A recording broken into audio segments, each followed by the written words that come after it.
folks, and welcome to Subjective Thoughts. And our comic for today is Hellboy, The Bones of Giants, Issue 2 by Dark Horse. Now, there is fighting, violence, murder, a bit of blood, magical creatures, and magical weapons in this one. So if you are in any way squeamish, you have been warned. Also, spoilers. Alright, here's the team.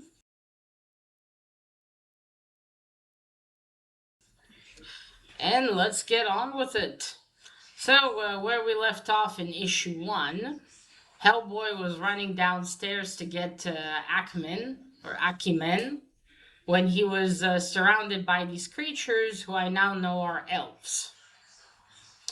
So the comic starts with we get Abe being woken up by Hellboy, but from his perspective, which confused me at first. I was like, "Wait, didn't we already see this?" But anyway, yes, he wakes up. We see a short montage of his side being woken up.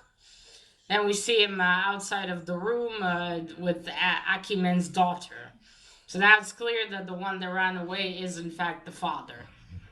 So they both run downstairs, Abe and the daughter. Hellboy's like, "Sorry to wake you, Abe, but I need you to take care of this. I don't have time. I have to run after Akimen." And he throws one of the I guess daggers, the elves, uh, stuck in his back to Abe. And Abe's like, "Wait, I was supposed to fight them off with this?" But Hellboy already runs out. He follows Akiman. As he runs, the uh, light bulbs are being broken. They break as he runs past, or maybe it's because I guess it's because he runs past. Anyway, he runs after him. The elves keep coming at him, trying to stop him, stalling him from getting to him. He runs after him into a train station. Misses him. He runs too far ahead. Out of anger, he bursts through a wall when two dwarves appear.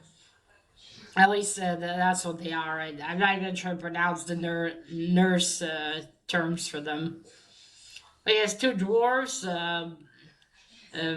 One of them's Borak, and the other. Well, anyway, two dwarves. I'm not sure how to pronounce their names. Brock and oh wait, yeah, Brock and Eitri. I'm sure I'm botching that. He's like, who are you guys? So they're both there to help and protect Hellboy. And they they tell him, yeah, that's smart. Throw a tantrum. Acumen's already run off. They're not gonna get him now. So they tell him they were sent there to protect him and help him, or at least Thor that's inside the Mjolnir. And then they tell him about someone who is the King of Frost, and they're like, you don't know." Now Hellboy has all the memories from Mjolnir, so he thinks about it for a moment, and then he remembers. It's the Frost Giant King. He has killed him, and anyway, he remembers. Then we go back to the house. Abe and Eichmann's daughter, Paranella, I'm just gonna call her Eichmann's daughter. They're sitting there. I guess Abe managed to defeat all the elves with that little dagger. Granted, there were about four of them. It's not really mentioned, and the daughter already got dressed and everything. Anyway, they're talking. I can't believe all this time I was worried Hellboy wanted to kill my father. And Abe's like, well, Hellboy doesn't want to kill your father, though he might want to slap him around a bit after this. Then Hellboy appears with the two dwarves, introducing them, explaining why they're there. So Hellboy says, well, we're not going to catch him tonight, Eichmann, so let us all get some rest, and then tomorrow we're going to go to the scientist, or the Sweden one, Aronson, and we're going to talk to him about this. Where does he think that Akiman has went? Now apparently he's the one that drilled into that cave, and what he took contained the spirit of the Frost Giant King. It was killed and his spirit bonded with some sort of thing. I'm not entirely sure what it is. Actually, I don't think it was really mentioned. So yes, now of course, as these things always work, we go to Aronson. He's in his office at I assume a university, sleeping. We see he has a map near him, under his arms that he marked a place in. He hears a hissing sound. He wakes up, hears a hissing sound, looks around, and oh no, there's a bunch of these creepy elves around him, and they kill him. And yeah, they kill him. The next day in the morning, Abe wakes up Hellboy, tells him the two dwarves have disappeared somewhere. So much for protecting him, really. He goes down to breakfast, and then Hellboy tells him, "All right, let's go." They get to the university and find out that Aronson has been killed and all of his research was stolen. The computer, maps, papers, everything. So I'm assuming the map with the marked thing as well. The other guy, the one from the government, starts interrogating Hellboy. Like, where were you in Age Sapien last night? He's a real dickhead. So he starts arguing with them, but then Eichmann's daughter says, "Well, I'm aiding them in the investigation. They were with me last night in my house." And he grumbles like, "All right, fine. Just stay in the country and don't leave. You're not allowed to leave because of the hammer. Because the hammer is still fused with Hellboy's hand. He doesn't want him to take it." So then they're like, "Okay, what do we do now?" And then Abe gives Hellboy something that Aronson gave him the day before. He didn't want the government guy or him to have it yet. And it's a pendant with a snake on it. And he thought that in due time it will bring use to Hellboy. And he asked Abe to give it back to him for research afterwards. Well, fortunately, he's never going to get to do that research. So as they walk to the car, Hellboy sees someone. It's, I think, some sort of Valkyrie lady. She talks to Hellboy how that pendant was made by Brock and given to, I suppose, to Thor, actually. Or, yeah, I think it was to Thor. And that it's supposed to help. And it's unclear. She says, almost as if it's supposed to help him, but only if he's dead. And Hellboy's confused. Then Abe calls him, and Abe and Eichmann's daughter can't see the Valkyrie lady.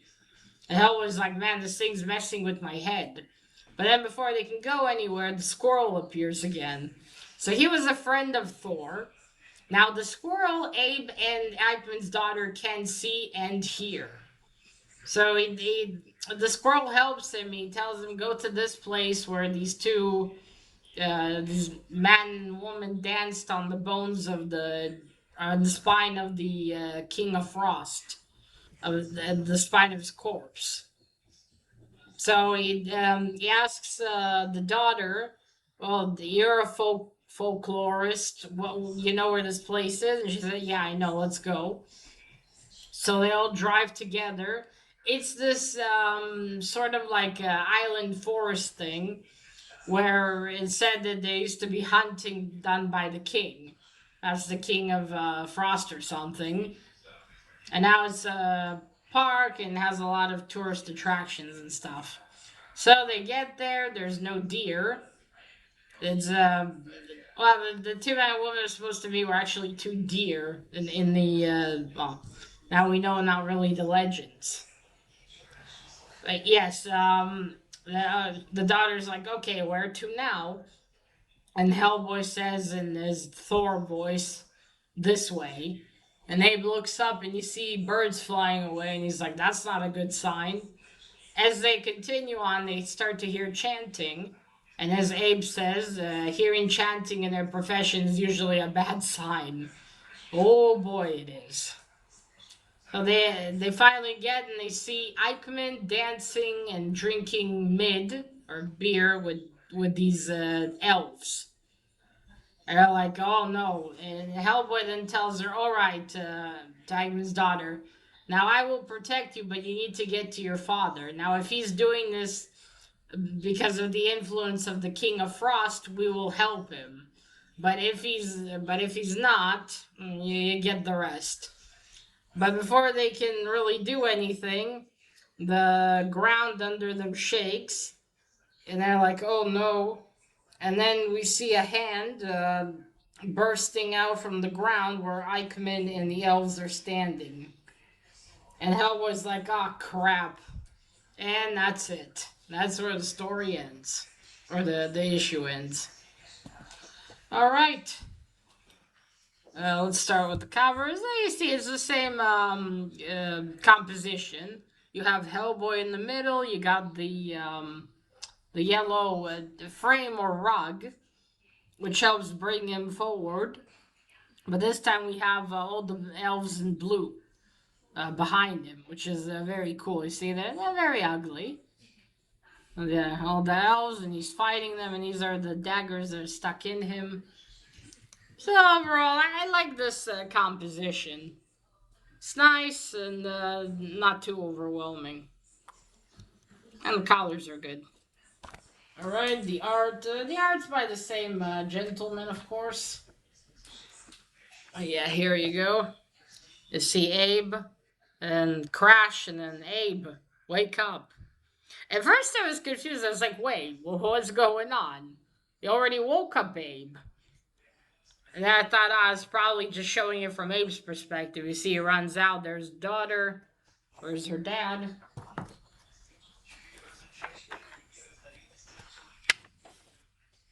And there we go. Although this is 2 years old, I'm still not going to show you the whole thing, just in case.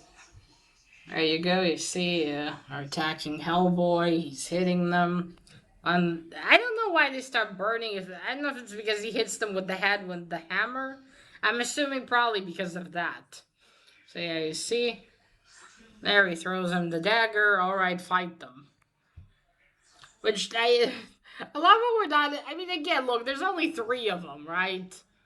I think Abe can take 3 of them.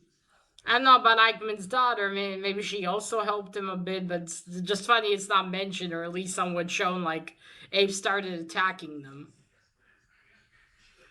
And she's like, are you gonna hurt my father? And it's up to him. There we go. Alright. Now, for the story. So, we got ahead. We now know for sure that Eichmann is involved with this. Now, the question, of course, still remains if it's voluntarily, if he himself, or if perhaps he found something and started to get under the influence of the King of Frost. I will say I'm leaning towards him wanting to do it on his own. As Hellboy, when he ran after him, I knew I shouldn't have trusted him. So I'm leaning towards he did this on purpose. He dug this stuff up and maybe he wants power and stuff. Yeah, well, that's my guess so far. I'll find out later if I'm correct. I got some more of the sort of an idea of what's going on. They want to awaken the King of Frost. And if that comes by, they're in deep shit. And then there's that squirrel who manages the Tree of Life. Got some more fighting. Found out what these creatures were. I wasn't sure, but no. They're not the pretty elves usually depicted, are they? But yeah, I got some good progression in this issue. I'm guessing in issue 3 we're gonna get to the fight between Hellboy and the King of Frost, perhaps. Because that's him buried under there and he's coming out, but I'm not sure if... Well, I don't think they'll be able to defeat him already. But the question is, with what and how will this wrap up? This is what I'm most curious about. But like the first issue, this was really fun and great to read. I look forward to issue 3 to see how this continues. Silly hope we get more backstory, what kind of plan they're gonna use, and why Thor's body ended up suddenly on Midgard. What killed him? You know, what gives. I hope those questions are answered. Also, I forgot to mention, I love how in these it got like the government guy where he's seen the body of the god of thunder literally lying in Sweden on the ground in Monir. Yet he finds it hard to believe that elves have come and killed Aronson. Although there is an instance as well where Abe's like, wait, that squirrel is talking? And I'm thinking, Abe, come on, buddy. You're talking to Hellboy, you've seen so many mythical creatures. A talking squirrel is really the most shocking. I mean, you yourself are not human. Would a talking squirrel really be the straw that broke the camel's back in weirdness? Those instances make it funny. But yeah, I look forward to issue 3. I really want to see how this story's going to wrap up, and I definitely want to get the book. This is based on a book that I already said that Mike Mignola and Christopher Goldhead wrote. So I would also like to read the book. But yeah, that's about it. Did I forget? Nah, I don't think I forgot to mention anything. The art, I don't like the last one. The art's good. All right, folks. So that is it. Let me know what you thought of issue 2. Did you like it? Did you not? Let me know down below in the comments. And that is it. Now remember, collect what you're passionate about and share it on YouTube. Bye.